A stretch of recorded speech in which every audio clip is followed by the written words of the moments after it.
¿Qué tal? Soy el inspector Díaz, instructor en este curso de formación para brigadistas en medicina táctica con orientación en operaciones motorizadas. Vamos a ver dos temas en esta clase de la fecha. Por un lado vamos a ver bioseguridad y conceptos claves. Algunos ya los vimos la clase anterior, y también vamos a ver el botiquín básico y elementos que lo componen. Muy bien, arrancamos. Cuando hablamos de bioseguridad, tenemos que entender que son todo tipo de actividades, intervenciones y procedimientos de seguridad, ya sea de forma individual, ambiental, que están o tienen un fin, que es garantizar el control del riesgo biológico. También se puede entender que es un conjunto de normas y procedimientos que tienen como función minimizar o eliminar todo tipo de factores de riesgos biológicos que puedan llegar a afectar la salud, la vida de las personas o puedan afectar el medio ambiente. Este es el concepto, o ambos dos son los conceptos que hay que tener en cuenta para lo que es bioseguridad.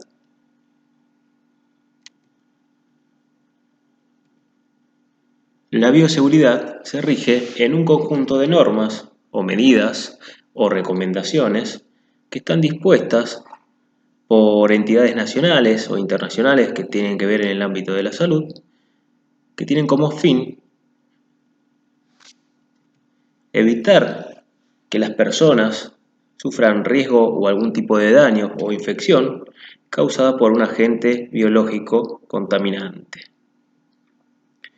También tenemos que entender que la exposición humana se define como la inoculación percutánea o el contacto con heridas abiertas, ¿sí? Escoriaciones o membranas mucosas, como pueden ser la del tracto respiratorio, con la sangre también, o líquidos a los cuales se les aplican las normas universales.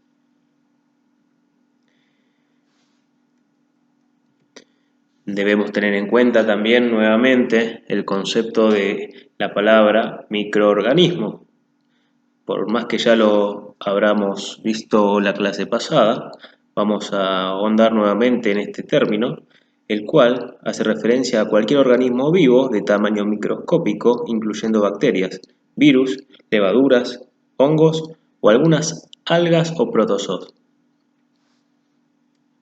También nosotros hemos pasado por diferentes términos que tienen que ver con la asepsia, antisepsia, limpieza, desinfección y otros términos ya vistos o tocados en otra clase, pero vamos a nombrarlos rápidamente para no olvidarnos y tener en cuenta que son verdaderamente importantes en temas como el que estamos viendo, que es bioseguridad.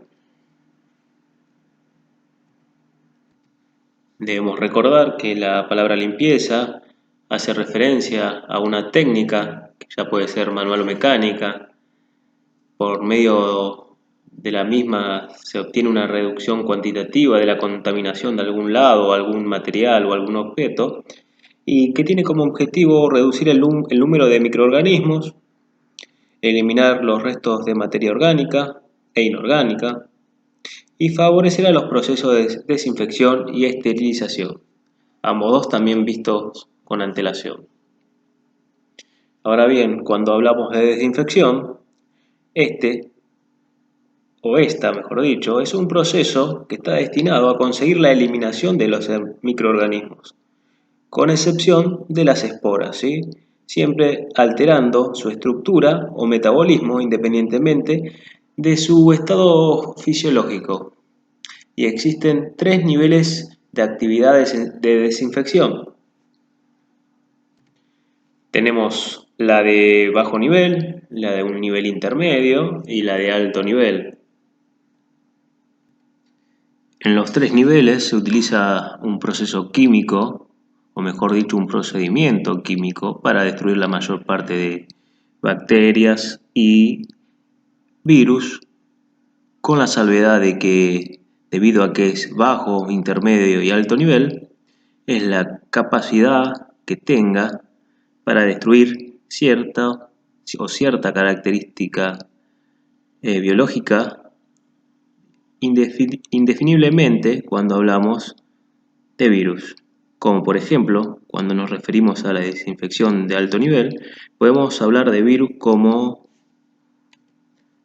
aquellos virus y microorganismos, como aquellos que sea necesario inactivarlos del todo, excepto algunas esporas bacterianas, y donde el periodo de tiempo sea largo, aproximadamente una exposición de 10 horas. Cuando hablamos de un procedimiento de nivel intermedio, podemos saber que la desinfección de este nivel también es un procedimiento químico que busca inactivar las formas bacterianas, la mayor parte de hongos y virus de tamaño medio y pequeño. Y por último, pero no menos importante, las que son de bajo nivel, también, como ya mencioné, mediante un proceso químico se busca destruir la mayor parte de bacterias vegetativas, también algunos virus de tamaño medio y lipídicos, y la mayor parte de hongos, pero no las las esporas bacterianas, como por ejemplo la Mycobacterium tuberculosis. Bien, vamos a ver ahora este término que ya, como mencioné, lo hemos tocado, pero no por eso deja de ser muy importante y tiene su impronta en este tema, que es bioseguridad, el cual es esterilización. Este es un método que se emplea para destruir todas las formas de los microorganismos, incluyendo esporas, en objetos inanimados, ¿sí? Y usualmente se logra a través de una coagulación o una desnaturalización de proteínas de tal estructura donde se daña su estructura celular, su metabolismo y la capacidad funcional. Muy bien, vamos ahora a pasar a los recursos de la bioseguridad. Por ello, al ser un brigadista o socorrista motorizado, se debe de tener en cuenta varias apreciaciones a nivel prehospitalario. Entre estas, y las más importantes, es necesario que el personal se encuentre concientizado de la responsabilidad de su propia autoprotección. O sea, tiene que estar consciente y tiene que estar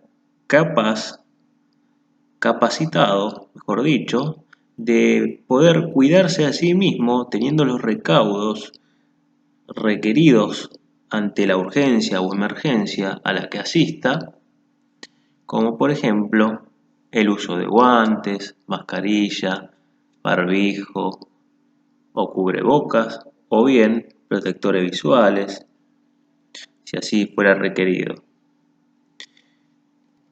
Otro punto clave que no puede faltar en un socorrista o brigadista de emergencia motorizado es que debe estar acorde a la normativa vigente en cuanto a vacunación.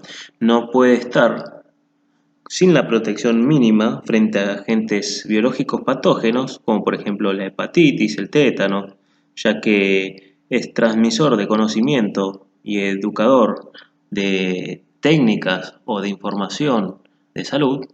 Este tiene que dar ejemplo, y más que dar el ejemplo, cuidarse a sí mismo con parámetros que estamos viendo en cuanto a salubridad, bioseguridad, vacunación y autoprotección. También debemos tener en cuenta que según el lugar donde el brigadista deba trabajar, considerar permanentemente según la contaminación auditiva que haya, tener protección auditiva, ya que esto a la larga puede traer problemas. Y cuando hablo de contaminación auditiva, pues tenemos que tener en cuenta motores de gran porte, detonaciones, ruidos de impacto, ruidos de aeronave, etc. Ahora bien, las precauciones universales y generales que deben tener los brigadistas, entre las más importantes, no podemos olvidar nunca lavarse las manos con sus tipos de lavado de manos que hemos visto, tener siempre, siempre, siempre en cuenta esta característica. Otro ítem muy importante es el uso de guantes y ser constante en el uso de guantes, ¿sí?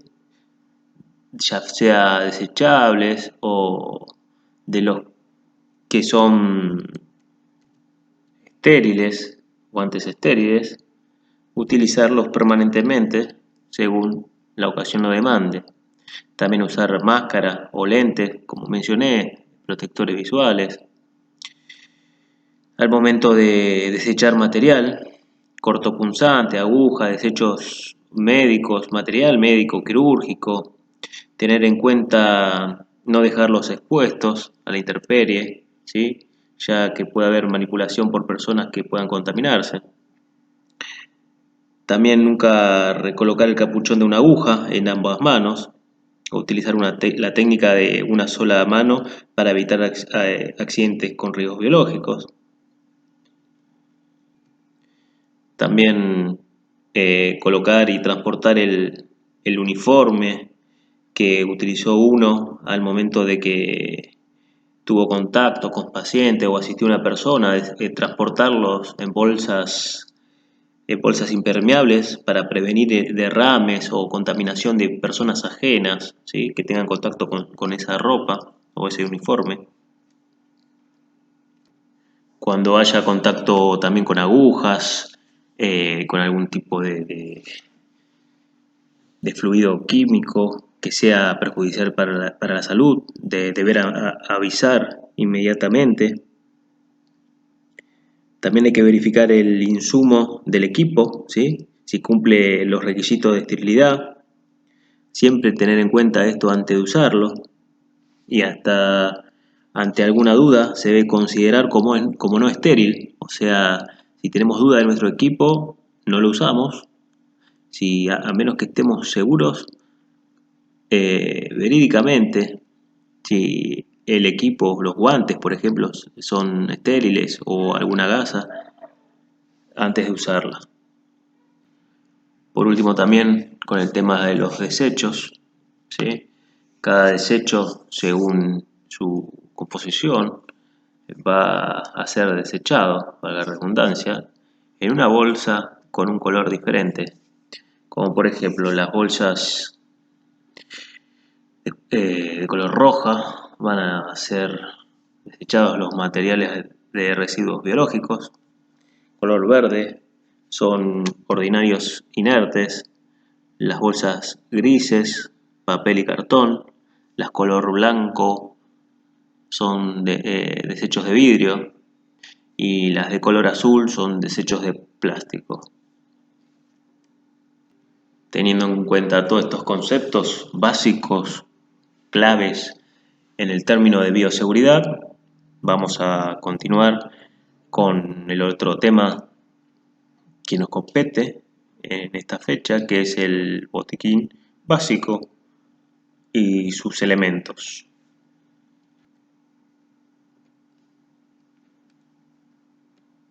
Muy bien.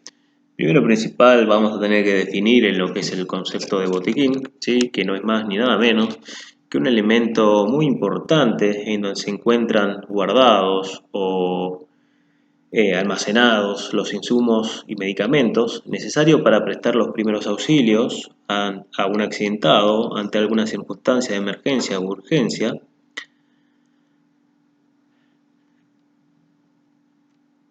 También deberemos tener en cuenta que el contenido del botiquín tiene que estar definido y tiene que estar basado en una reglamentación vigente, ya sea si pertenecemos a alguna institución o bien a la reglamentación presente cuando hablamos de medicamentos bajo receta, si hay una ley de salud presente o vigente y dice que una determinada medicación, como por ejemplo el EpiPen, que es una inyección de epinefrina que en otros países es de venta libre y en este país es bajo receta, nosotros en el botiquín no vamos a poder tener una inyección de epinefrina, un EpiPen, por más que querramos y por más que la consigamos, porque va en contra de una reglamentación. Entonces, no es, no se considera un botiquín bien armado si va en contra de dichos parámetros ya establecidos por una ley vigente. Sin embargo, cuando hablamos de un botiquín que se debe adaptar a las condiciones y hay que controlarlo permanentemente, este debe saber adaptarse al contexto donde va a ser utilizado, ¿sí? Y tiene que tener alternativas de manejo en caso de que se agoten los insumos, ¿sí? O se deterioren. Tal como dice la filmina, el botiquín debe estar en los lugares donde esté la unidad. Cuando hablamos de unidad, cuando esté el grupo motorizado, ¿sí? O la compañía o el personal. Y debe ser manejado por gente idónea, personal, en este caso, un brigadista. Características que deben tener en cuenta para con un botiquín básico son: debe estar hecho de tela de alta resistencia, debe ser impermeable por si es expuesto a lluvia o a agua o a algún otro líquido, debe ser resistente a la corrosión, debe tener accesorios de plástico, debe tener compartimientos internos, 3, 2, 4, siempre para poder individualizar y al momento de operar saber qué cosas se encuentra en cada compartimento y no tener todo mezclado. En caso de ser un botiquín grande, como por ejemplo una mochila de cierta cantidad de días o litros, tener en cuenta el espaldar, las sombreras deben ser confortables. También debe tener apliques de velcro para poder señalizar algún compartimiento o señalizar que es un botiquín con algún parche. Y también debe poseer correas, ¿sí? Como por ejemplo las correas que son utilizadas en el sistema MOLE y se colocan en algún chaleco o en algún portaplaca, mejor dicho. Siempre y cuando recordemos que está todo sujeto a las normativas vigentes en el ámbito utilizado. Tenemos también las características tácticas del botiquín. Debe ser de fácil transporte, de fácil mimetismo, fácil mantenimiento y fácil operación. Cuando hablamos de fácil transporte, no un botiquín que pese, hablando mal y pronto, 15 kilos, puede haber, según el material que se transporta, pero ese material y ese peso, ese tonelaje para un motociclista que conforma un grupo de operaciones motorizadas es muy pesado, entonces quizás un botiquín con lo básico que debe llevar debe ser fácil de transportar y debe tener lo justo y necesario y no cosas que el brigadista o el socorrista o la persona que tenga el botiquín no sepa usar. También debe ser de fácil mimetismo. Cuando hablamos de mimetismo, hablamos de que, por ejemplo, en un entorno bélico de guerra, en una selva, en una jungla, el botiquín se tiene que adaptar a los colores del ambiente o bien el uniforme de quien lo porta. En cuanto a un motociclista de nuestro ámbito, el botiquín se tiene que mimetizar con el uniforme del brigadista. en este ámbito tiene que ser color negro, de fácil mantenimiento, o sea, fácil limpieza, fácil, fácil limpieza, fácil mantenerlo con poco, con poco,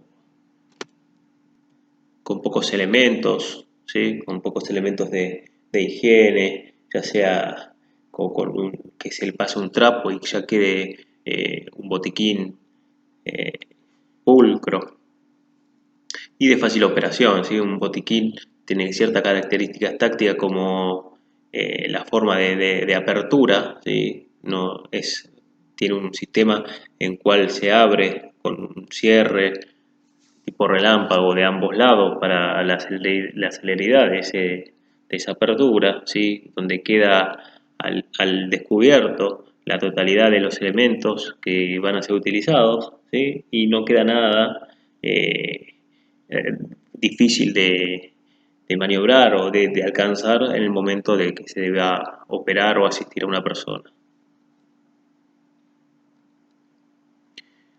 Otra característica es el reabastecimiento. Y en este punto tenemos que tener en cuenta que el brigadista o socorrista de emergencia, ante alguna situación y utilización de los elementos que ya aportaba en su botiquín, estos deben ser reabastecidos de forma célera, rápida, debido a que según el entorno, que puede ser alguna manifestación donde ya se utilizó el material y tiene que ser reabastecido, esto hay que tenerlo en cuenta por una cuestión de volver a utilizarlo en otra persona, en otro accidentado, en otro lesionado. ¿Sí? Por esto también se debe tener en cuenta los servicios sanitarios de alrededor, donde se puede solicitar de forma fortuita que le suministre algunos de los elementos que ustedes ya utilizaron. Es importante que se reemplace lo que se usa, no solo los medicamentos, sino también los insumos médicos que utilizamos. Elementos que debe tener un botiquín. Esto es también importante. Cuando hablamos de un botiquín básico, tenemos que tener en cuenta en terminología a nivel mundial, universal. Botiquín básico es llamado M3 o M4, ¿sí? Según la capacidad que tenga el botiquín. El M4 es un poquito más grande, pero más o menos los dos cuentan con las mismas características, que es de un botiquín estando completo, lleno de elementos, pesar aproximadamente entre 4 kilos y medio o 5 kilos, ocupar más o menos 0,44 pies cúbicos, que esto, si lo ponemos en centímetros, mide aproximadamente 25 centímetros de alto por 5 o 10 de fondo, y de ancho mide aproximadamente 15, 10 centímetros. Los medicamentos que pueden llegar a tener en su interior los botiquines y que son de venta libre, tenemos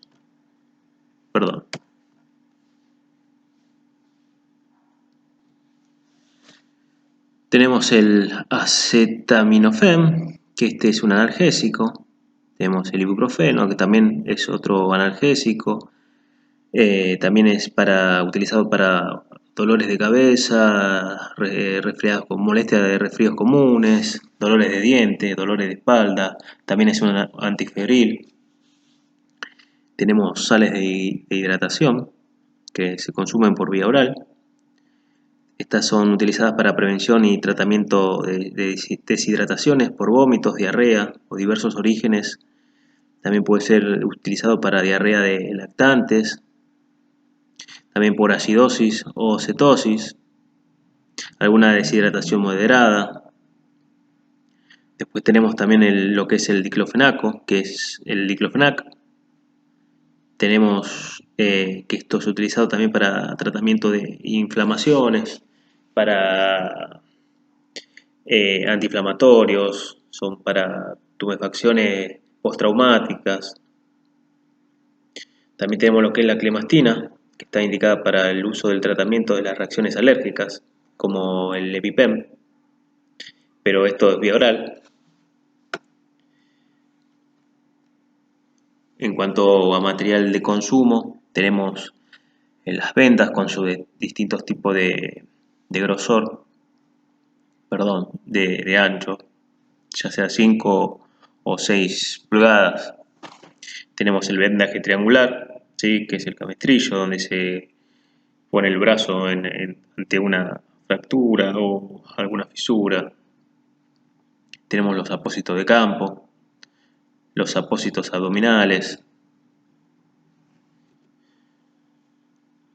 Estos apósitos abdominales son los que se utilizan cuando el herido tiene lesiones de evisceración, también para cubrir heridas en el abdomen que se requiera ser protegida del medio ambiente, algún corte, que no llegue a ser evisceración.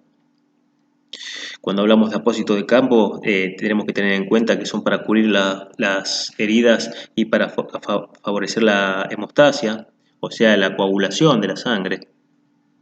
Tenemos también lo que conocemos como lactatorringer, que es una reposición hidroelectrolítica, ¿sí? Que es consumir, es un líquido que tiene sales minerales y electrolitos que favorecen a la rehidratación del organismo cuando éste se encuentra, una persona se encuentra en estado de post-shock o se encuentra en shock. Después tenemos los diferentes tipos de catéter con sus diferentes números, los números son el tamaño. Los catéteres son usados cuando es necesario administrar parentalmente fluidos en el organismo. Entonces se utiliza, como por ejemplo los catéteres intramembranosos, tanto el 18 como el 16, para suministrar un suero, como por ejemplo.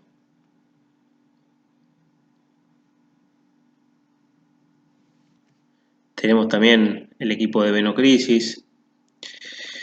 Esto es un dispositivo que nos permite la infusión de soluciones, ¿sí? Donde el calibre que proporciona generalmente tiene una relación de 1 centímetro cúbico en 20 gotas.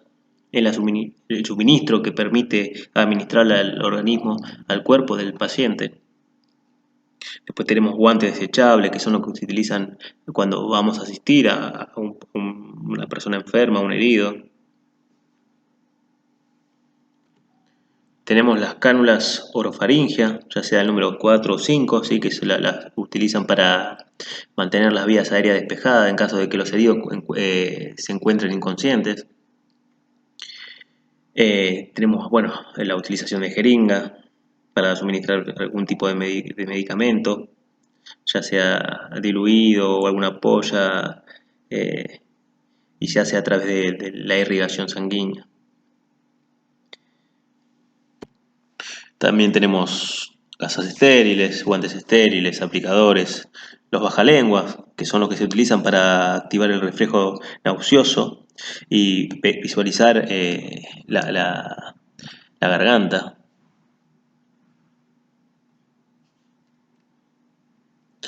También tenemos los inmovilizadores, como vemos ahí un cuello rígido, ortopédico, Filadelfia. O bien ahí hay un artefacto que es una especie de férula, ¿sí? Esto es algo nuevo, que es como un rollo de goma eva, que dándole la vuelta a toda la extremidad, a la articulación que deseamos dejar inmóvil, queda totalmente inmóvil, ¿sí? Se puede guardar ahí como se ve, doblada o enrollada, pero cuando enrollamos la extremidad que queremos inmovilizar, queda totalmente inmovilizada. Y también, como elemento importante que debemos tener en el botiquín, son tarjetas de inventario y de evacuación, ¿sí? Acá esta tarjeta que estamos viendo es una tarjeta de triage. Triage es una clasificación, ya vamos a ver esta terminología y en qué consiste y cómo es la clasificación, pero este es el tipo de tarjeta que debemos tener en nuestro botiquín. ya sea básico como táctico. Muy bien, vamos a ver otros temas importantes a lo largo de la semana, así que estén atentos. Muchas gracias.